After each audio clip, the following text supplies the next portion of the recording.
Hello everyone, welcome to Vidyashree academy. I hope you are doing well. हम आज discuss करने वाले हैं 28, 29 और 30 मार्च का करंट अफेयर। 2 दिन का करंट अफेयर छूट गया था, उसे आज हम कवर कर लेंगे। आज रामनवमी है, तो आप सभी को ढेर सारी रामनवमी की बधाई हो। भगवान राम का जीवन अनुकरणीय है, हम उनके जीवन से कुछ सीख सकें और अपने जीवन में आगे बढ़ सकें, यही मेरी आप सभी को शुभकामनाएं हैं। फर्स्ट क्वेश्चन है, ISSF विश्व कप राइफल एवं पिस्टल 2023 चैंपियनशिप में भारत का कौन सा स्थान है? तो भारत ने इस जो प्रतियोगिता थी इसमें भाग लिया, साथ साथ में कौन सा मेडल प्राप्त किया? कौन सा स्थान प्राप्त किया? सेकंड स्थान प्राप्त किया, और साथ साथ मतलब 7 मेडल जीते हैं। तो याद रखिएगा, इसमें प्रथम स्थान पर कौन सा देश आया है? तो वो है चाइना, और सेकंड रैंक पर है भारत। ये जो ISSF चैंपियनशिप है, तो इसका जो संबंध है, मतलब इसका आयोजन कहाँ पर किया गया था? तो आयोजन भोपाल में हुआ था, इसीलिए MP पटवारी या MPPSC एग्जाम में भी ये प्रश्न आ सकता है। एक चैंपियनशिप और बहुत अधिक चर्चा में रही, जो है वर्ल्ड बॉक्सिंग चैंपियनशिप, जिसका आयोजन नई दिल्ली में किया गया। भारत ने टोटल इसमें 4 गोल्ड मेडल जीते हैं, जो निखत जरीन, स्वीटी बुरा, लवलीना और नीतू बंगा। तो इन चारों के नाम आपको याद होने चाहिए, क्योंकि आपसे पूछा जा सकता है कि इनमें से कौन सी बॉक्सिंग की खिलाड़ी हैं या नहीं है। तो ये 4 नाम आपको याद रखने हैं। सेकंड क्वेश्चन है, हाल ही में प्राचीन मोती शहर की खोज कहाँ पर हुई है? तो ये संयुक्त अरब अमीरात में बहुत ही प्राचीन शहर है मोती शहर, इसकी खोज हुई है, जहाँ पर बहुत सारी मूर्तियों के अवशेष मिले हैं, जो क्या है, हमें प्राचीन काल के इतिहास को बताते हैं। नेक्स्ट क्वेश्चन है, दुनिया का पहला 3D प्रिंटेड रॉकेट कौन सा है जो कि सफलतापूर्वक लॉन्च किया गया है? इसका नाम है टेरॉन फर्स्ट। ये इसके पहले भी 2 बार लॉन्च हुआ है, लेकिन सफल नहीं हुआ था। लेकिन टेरॉन जो फर्स्ट है, ये पहला 3D मुद्रित रॉकेट हुआ है जो सफलतापूर्वक लॉन्च हुआ है। हालांकि ये भी जो है वो कक्षा में जाने पर पूरी तरीके से सक्सेसफुल नहीं कह सकते, बट फिर भी इसका काफ़ी अच्छा प्रयास रहा है। ये किस देश के द्वारा लॉन्च किया गया है? तो कैलिफोर्निया USA के द्वारा ये लॉन्च किया गया है। नेक्स्ट क्वेश्चन है, किस स्थान पर भगवान बसवेश्वर और नादप्रभ कैंपेगौड़ा की प्रतिमा का अनावरण किया गया है? अब कैंपेगौड़ा से आप समझ गए होंगे, क्योंकि कैंपेगौड़ा एयरपोर्ट भी बेंगलोर में है। तो ये जो नाद प्रभु हैं और भगवान बसवेश्वर हैं, इनका संबंध कहाँ से है? बेंगलोर में इनकी स्थापना की गई है। और इसका उद्घाटन, मतलब ये जो मूर्ति का उद्घाटन हुआ था, वो किसके द्वारा किया गया था? तो जो सहकारिता मंत्री हैं अमित शाह जी के द्वारा इन प्रतिमाओं का उद्घाटन किया गया था, अनावरण किया गया था। ये आप देख सकते हैं, ISSF world cup rifle pistol Bhopal में हुई है चैंपियनशिप 20 मार्च से 27 मार्च तक। ये है first 3D printed rocket Terran first, इसका नाम भी याद रखना है। नेक्स्ट क्वेश्चन देखिए कि किस देश द्वारा पहला क्वांटम कंप्यूटिंग आधारित टेलीकॉम नेटवर्क लिंक प्रारंभ किया गया है? तो ये क्वांटम कंप्यूटिंग बेस्ड है टेलीकॉम नेटवर्क, जो शुरुआत हुआ है कहाँ से? भारत से इसकी शुरुआत हुई है। अभी जब भी क्वांटम कंप्यूटर का बात आती है, तो आपको हमेशा याद रखना है कि जो क्वांटम टेक्निक है वो 3 चीज़ों पर, 3 जो है इसके फीचर्स याद रखने पड़ेंगे। एक तो उसकी कैपेसिटी, क्षमता, दूसरा सुरक्षा मीन्स उसकी सिक्योरिटी, और तीसरा साइज, आकार। तो ये तीनों जो हैं क्वांटम कंप्यूटर में हमेशा हमेशा आपको जो कैपेसिटी है नॉर्मल कंप्यूटर या सुपर कंप्यूटर से ज़्यादा मिलेगी, उसकी जो सिक्योरिटी है वो भी ज़्यादा होगी क्वांटम कंप्यूटर की, और क्वांटम कंप्यूटर का साइज़ हमेशा छोटे से छोटा रहेगा। काम बहुत बड़ा है, साइज़ बहुत छोटा है। तो इस टेक्निक पर क्वांटम कंप्यूटर जो है वो बेस्ड होता है। भारत ने अभी इसका कंप्यूटिंग आधारित टेलीकॉम नेटवर्क प्रारंभ किया है। नेक्स्ट क्वेश्चन है, फोर्ब्स इंडिया लीडरशिप इवेंट में एंटरप्रेन्योर का पुरस्कार किसे मिला है? तो वो मिला है ईशा अंबानी। तो जियो वाली ईशा अंबानी है ये, इन्हीं को फोर्ब्स इंडिया लीडरशिप इवेंट में एंटरप्रेन्योर का पुरस्कार दिया गया है, बस इतना ही याद रखना है। नेक्स्ट क्वेश्चन है, पहला शहरी क्लाइमेट फिल्म फेस्टिवल का आयोजन किसके द्वारा किया गया? मीन्स ये उद्घाटन किसके द्वारा किया गया था? तो आंसर होगा अमिताभ कांत। जो पहला शहरी क्लाइमेट फिल्म फेस्टिवल है, इसका जो उद्घाटन है वो अमिताभ कांत के द्वारा किया गया। ये अमिताभ कांत कौन है? तो G20 की बैठक जो 2023 में भारत में हुई है, उसमें एज शेरपा के रूप में नियुक्ति हुई है अमिताभ कांत जी की। तो ये आपको याद रखना है। और इसमें पहला शहरी क्लाइमेट फिल्म फेस्टिवल है, इसका मतलब क्या है कि क्लाइमेट से रिलेटेड जो भी मतलब शहरी इन्वायरमेंट क्लाइमेट को किस तरीके से इफेक्ट करता है, उस पर जो बेस्ड मूवीज़ हैं वो इसमें दिखाई जाएंगी। नेक्स्ट क्वेश्चन मध्य प्रदेश के एग्जाम के लिए मोस्ट इम्पॉर्टेंट है। हाल ही में सुंदरजा आम, ये आम है एक प्रकार का, रीवा का बहुत ही फेमस आम है, इसको जीआई टैग मिल गया है। तो इसका संबंध बताना है आपको कि कहाँ से है। तो सुंदरजा आम है, इसका संबंध जो है वो रीवा शहर से है। रीवा में जो बहुत ही फेमस आम ये माना जाता है। और एक और मुरैना की गजक, मुरैना की गजक भी बहुत अधिक फेमस है, इसको भी जीआई टैग मिल चुका है। और छत्तीसगढ़ में नागरी दुबाराजा चावल की किस्म है जिसको जीआई टैग मिला है। ये क्वेश्चन आप देखिएगा, एमपीपीएससी एमपी पटवारी एग्जाम में जरूर पूछा जाएगा। सुंदरजा आम जो कि रीवा का है, मुरैना की गजक है और छत्तीसगढ़ का चावल है, तो इसको याद रखना है। नेक्स्ट क्वेश्चन है कि वन्यजीव संरक्षण पुरस्कार हाल ही में किसे दिया गया, तो ये आलिया मीर को दिया गया है। और आलिया मीर का संबंध कहाँ से है, जम्मू एवं कश्मीर से है, वन्यजीव संरक्षण पुरस्कार। नेक्स्ट क्वेश्चन है गेटवे ऑफ इंडिया से लेकर एलिफेंटा की गुफाओं तक तैरकर पार करने वाले पहले नागरिक कौन बन गए हैं। पहले भी चर्चा में रहे हैं ये आईपीएस कृष्ण प्रकाश जी ने गेटवे ऑफ इंडिया से लेकर एलिफेंटा की गुफाओं तक तैरकर 16.20 किलोमीटर का रिकॉर्ड कायम किया है। तो इनका नाम थोड़ा याद रखना पड़ेगा आपको, आपसे पूछा जा सकता है।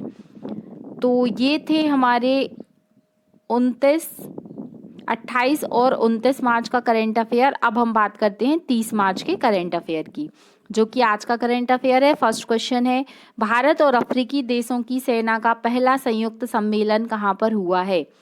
कुछ दिन पहले हमने याद किया था, भारत और अफ्रीका के बीच में एक एक्सरसाइज हुई थी जिसका नाम था एफी इंडेक्स। और अब ये क्या है, भारत और अफ्रीका के बीच में एक संयुक्त बैठक का आयोजन किया गया है, जो कि कहाँ पर हुई है, पुणे महाराष्ट्र में हुई है। और जो एफए इंडेक्स था उसका आयोजन भी कहाँ पर किया गया था, उसका आयोजन भी पुणे महाराष्ट्र में किया गया था। जो वर्तमान में रक्षा मंत्री जी हैं राजनाथ सिंह के द्वारा ये क्या किया गया था, इस सम्मेलन का उद्घाटन किया गया था। नेक्स्ट क्वेश्चन है मारबर्ग वायरस किस बीमारी का प्रकोप कहाँ पर हुआ है। मारबर्ग वायरस नाम से समझ में आ रहा है कि एक प्रकार की वायरल डिसीज है और इसका प्रकोप अभी बहुत अधिक फैला है तंजानिया में। अब हमें ये कैसे याद रहेगा कि एक तंजानिया में हुआ है, तो इतना अधिक मारबर्ग वायरस वहाँ पर लोगों को प्रभावित कर रहा है कि लोग बिल्कुल तंजानिया को तजना चाहते हैं, मतलब छोड़ना चाहते हैं। तो मारबर्ग वायरस कहाँ पर हुआ है, मार कर रहा है। और इसमें क्या है, एक प्रकार की वायरल डिसीज है। इसमें क्या होता है, ब्लड का सिक्रेशन होने लगता है जब ये फीवर आता है। एक प्रकार का हेमोरेजिक फीवर होता है जिससे क्या होता है, रक्त का स्राव शरीर से होता है। और इसमें 100% केसेस में 90% जो केसेस हैं वो लोगों की मृत्यु की आशंका होती है अगर ये रोग हो जाता है। इसका मतलब क्या है, ये लोगों को मारता है, मतलब मारबर्ग वायरस है। और ये कहाँ पर हुआ है, तंजानिया में हुआ है। तंजानिया की कैपिटल क्या है, दोदोमा। आई होप आपको ये याद हो गया होगा। और इसका वाहक आपसे पूछा जा सकता है, इसका वाहक है फ्रूट बैट, तो ये भी याद रखना है आपको। हाल ही में WHO ने मंकी पॉक्स का नाम बदलकर क्या किया गया है, मंकी पॉक्स का नाम बदलकर एम पॉक्स किया गया है, तो ये भी याद रखिएगा। नेक्स्ट क्वेश्चन है कि भारत की पर्यावरण स्थिति रिपोर्ट किसने जारी की है। हाल ही में भारत की पर्यावरण स्थिति रिपोर्ट जारी की गई है डाउन टू अर्थ के द्वारा।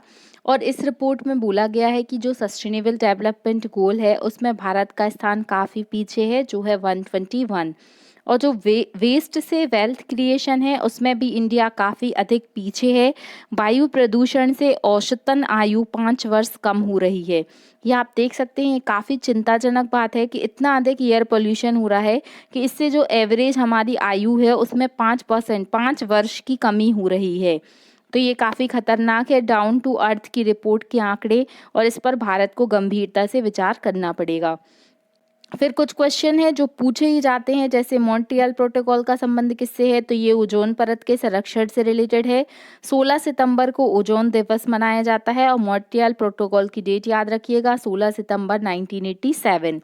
क्योटो प्रोटोकॉल 1997 में आया था और ये ग्रीन हाउस गैसों को कम करने से रिलेटेड है। COP27 का आयोजन कहाँ पर किया गया, मिस्र में किया गया। लेकिन मिस्र में भी किस स्थान पर किया गया, आपको स्पेसिफिक ये भी पता होना चाहिए, या आप मुझे कमेंट बॉक्स में लिखकर बताएंगे। और कोप 26 पूछा जा सकता है, जिसका आयोजन कहाँ पर किया गया था, ग्लासगो में किया गया था। ये आप देख सकते हैं, ये फ्रूट वेट है जो क्या करता है, जो मारबर्ग वायरस है उसको फैलाने का काम जो है वो इसी महान आत्मा ने किया हुआ है। डाउन टू अर्थ रिपोर्ट आप समझ गए होंगे। डाउन टू अर्थ रिपोर्ट के according sustainable development goal index में इंडिया का रैंक है 121, ये भी आपको याद रखना है। नेक्स्ट क्वेश्चन है, किस खेल संघ ने ट्रांसजेंडर महिलाओं को महिला विश्व रैंकिंग प्रतिस्पर्धाओं से भाग लेने से प्रतिबंधित किया है? बहुत अच्छे से इस क्वेश्चन को समझिएगा, इस क्वेश्चन में बहुत सारे पॉइंट्स जो हैं वो ऐड हुए हैं।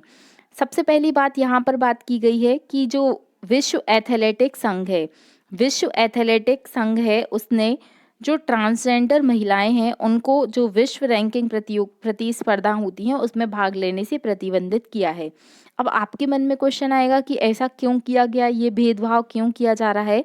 ऐसा इसलिए किया जा रहा है क्योंकि जो पुरुष अपना लिंग चेंज कराते हैं और फिर महिला बनते हैं तो वो किस कैटेगरी में आते हैं, वो ट्रांसजेंडर की कैटेगरी में आते हैं। तो जो टेस्टोस्टेरोन हार्मोन रहता है जो कि एक मेल सेक्स हार्मोन है, तो टेस्टोस्टेरोन हार्मोन का जो बॉडी में कंसंट्रेशन रहता है वो मेल की बॉडी में बहुत अधिक होता है compare to other.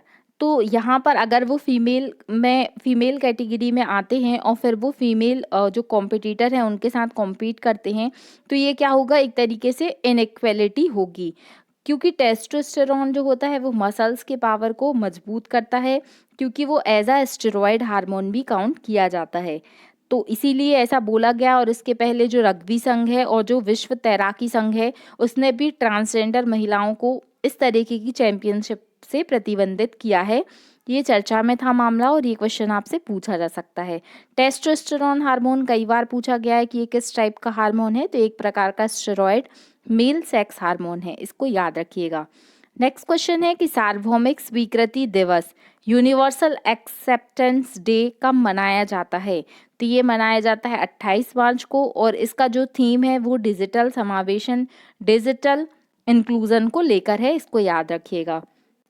Next question है, पेंशन सुधारों के अन्वेषण के लिए किसकी अध्यक्षता में समिति का गठन किया गया है?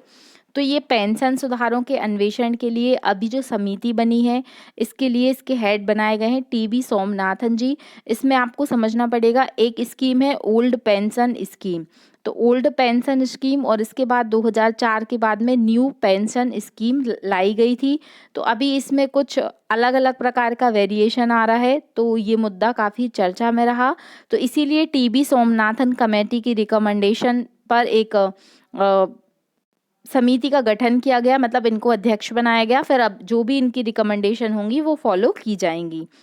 नेक्स्ट क्वेश्चन है, सबसे महत्वपूर्ण और सबसे चर्चागत टॉपिक, क्योंकि आज राजस्थान दिवस है, 30 मार्च को राजस्थान दिवस मनाया जाता है, इसीलिए आज हम इस टॉपिक को डिस्कस कर रहे हैं। राइट टू हेल्थ, जैसे आपने सुना होगा right to education. Right to education कब आया था, क्यों आया था? अगर आप इसके बारे में बता सकते हैं तो ज़रूर बताइएगा कमेंट बॉक्स में। राइट टू एजुकेशन जब आया तो लोगों ने इसका, स्टूडेंट ने बहुत अच्छे से इसका स्वागत किया और इसको प्रोत्साहन मिला। लेकिन हाल ही में बहुत अधिक चर्चा में रहा राइट टू हेल्थ को लेकर लाने वाला विधेयक, जो कि राजस्थान गवर्नमेंट लेकर आई है। ये 2022 में आया था, लेकिन इसको जो मंजूरी मिली है वो अभी मिली है और उसके बाद लगातार यहाँ पर डॉक्टर क्या हैं, इस विधेयक को लेकर प्रोटेस्ट कर रहे हैं। तो ये क्यों कर रहे हैं, इसके अंतर्गत क्या क्या प्रावधान है, इसे समझने की हम कोशिश करेंगे। तो पहले तो क्वेश्चन यही सिंपली पूछा जाएगा कि राइट टू हेल्थ लाने वाला पहला राज्य कौन सा बना है, तो वो बना है राजस्थान। राजस्थान दिवस कब मनाया जाता है? 30 मार्च को मनाया जाता है। अभी इसमें ऐसा बोला गया है कि अगर कोई पेशेंट है वो आपातकालीन स्थिति में, चाहे वो प्राइवेट हॉस्पिटल में जाए या फिर वो गवर्नमेंट हॉस्पिटल में जाए, वहाँ पर कोई भी उससे स्टार्टिंग में फ़ीस नहीं ली जाएगी, उसका पूरा निःशुल्क उपचार किया जाएगा। तो चलिए, गवर्नमेंट इंस्टीट्यूट में तो हम मान लेते हैं, लेकिन प्राइवेट इंस्टीट्यूट कदापि इस तरीके का कोई निर्णय नहीं लेने वाले हैं और इसका वो विरोध कर रहे हैं। और भी इसके तहत बहुत सारे प्रावधान दिए गए हैं कि वो जो बेसिक फैसिलिटीज़ हैं हेल्थ को लेकर वो प्रोवाइड की जाएंगी। तो अभी इसका जो डॉक्टर्स के बीच में और गवर्नमेंट के बीच में कम्युनिकेशन गैप के कारण बहुत अधिक क्या है मिसअंडरस्टैंडिंग हुई है और डॉक्टर इसका प्रोटेस्ट कर रहे हैं, क्योंकि इससे डॉक्टर को कोई लाभ नहीं होने वाला है। और डॉक्टर जो है वो उनका भी एक पेशा है, वो मतलब हेल्थ मतलब उनको भी पैसे चाहिए, तो इसलिए बहुत अधिक मतलब कंट्रोवर्शियल भी बोल सकते हैं आप। और अभी देखते हैं इस पर क्या क्या आता है, वो सब मुद्दे हमारे काम के नहीं हैं, बट फिर भी हमने इसको आपके साथ डिस्कस कर लिया है। अगर कभी भी राइट टू हेल्थ को लेकर आप ये चीज़ बता सकते हैं। चिल्ड्रन चैंपियंस अवार्ड किस एनजीओ को दिया गया है? चिल्ड्रंस चैंपियन अवार्ड दिया गया है तपोवन एनजीओ को। तो ये बहुत ही अच्छी बात है, इतना अच्छा एनजीओ ऑसम टाइप का काम कर रहा है, मतलब इसका आंसर क्या होगा? ये कहाँ का एनजीओ है? असम का एनजीओ है, तो इसको आपको याद रखना है। तो ये कुछ महत्वपूर्ण फैक्ट थे। आई होप आपको ये क्वेश्चन समझ में आ गए हैं। ये बताया गया कि राइट टू हेल्थ में क्या क्या फ़ायदे होंगे, इससे राजस्थान की जो सेहत की जो वो है तकदीर है वो बदल जाएगी, ऐसा वादा किया गया है। और आपको याद रखना पड़ेगा, राजस्थान में एक बहुत ही चर्चा में रही थी स्कीम, जो चिरंजीवी योजना है, चिरंजीवी स्वास्थ्य योजना, ये बहुत अधिक चर्चा में रही थी, तो ये भी आपको याद रखना है। तो ये कुछ महत्वपूर्ण करंट अफेयर था आज का, कल का और परसों का, उसको हमने आज ही पढ़ लिया है। और अगर आपको ये वीडियो अच्छा लगता है तो प्लीज़ अपने दोस्तों तक शेयर करें, और चैनल सब्सक्राइब नहीं किया तो प्लीज़ सब्सक्राइब करें। एक चीज़ और मुझे आपके साथ डिस्कस करनी थी। देखिए, जो डेली करंट अफेयर की क्लास है इसको बनाने में काफ़ी मेहनत लगती है, और अगर आप लोगों का कोई उस पर अच्छा रिस्पॉन्स भी नहीं समझ में आ रहा है मुझे, तो क्या इस क्लास को कंटिन्यू करना चाहिए या फिर नहीं करना चाहिए, या फिर वीकली करंट अफेयर रिवीजन पढ़ना चाहेंगे, किस तरीके से आप पढ़ना चाहते हैं, प्लीज़ कमेंट बॉक्स में अपना फीडबैक जो भी है दे दीजिएगा। और मेरी कोशिश यही है कि मैं बेस्ट से बेस्ट अपना दूँ। तो मैं आपसे बस यही उम्मीद करती हूँ कि आप लोगों के साथ से ही इतना आगे बढ़ी हूँ। कोशिश करूँगी कि और अच्छे से और आपकी हेल्प हो सके पढ़ाई में। तो प्लीज़ आप अपने दोस्तों तक चैनल को शेयर ज़रूर करें, और आप जो भी सब्जेक्ट पढ़ना चाहते हैं वो भी आप कमेंट बॉक्स में लिखकर बता सकते हैं। Thank you so much. जय हिंद, जय भारत।